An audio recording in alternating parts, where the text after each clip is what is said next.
Kwiindawo zasezilalini akunqabanga ukubona umntu ongutata ebila esoma, esebenzela ukuphila ngokubila kwebunzi lakhe ondle nentsapho yakhe.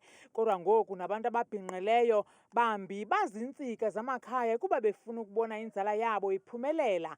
Siso sizathu kanye athi uNophelo Bhungqu walapha eMpheko sibangela ukuba bathi gqolo bephuma ngobuninzi ukuya kuvota ngexesha lonyulo bengamabhinqa khona ukuze babe nelizwi lokuphakamisa izinyanzeliso kurhulumente.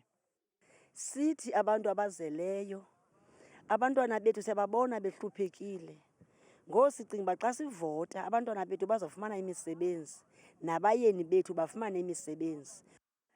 Nabantu asele boluphele bathi amanina adalwe ukuba abe ziziquququ ezihambela phezulu kuba zifuna ukuzibonela kanye njengoThomas okwizibhalo ezingcwele.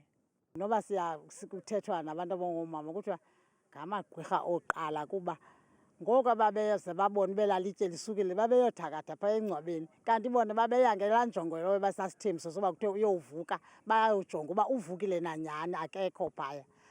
So yiyo ke loo nto leyo soloko abantu abangoomama bephambili.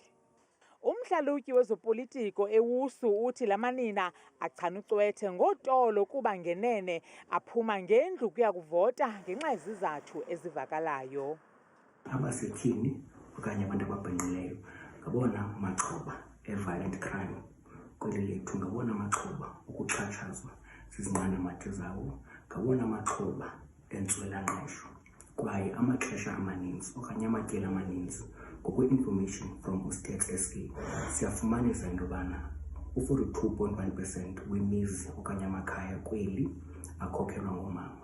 Inkokheli yomthonyama ebhinqileyo, umama uNkosi noItali Mthirhaka ophethe umhlaba esimi kuwo uthi esinye sizizathu ezibangela ukuba amanina aye ngobuninzi kuya kuvota kukuba ayifudula engathathelwa ntweni mandulo phaya.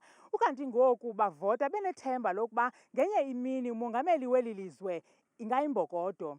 Kwiindaba zethu kuChannel 163 ngokuphathelwa yiNewsroom Africa, ndinguNtsiki Noyiya eMpheko eMthatha.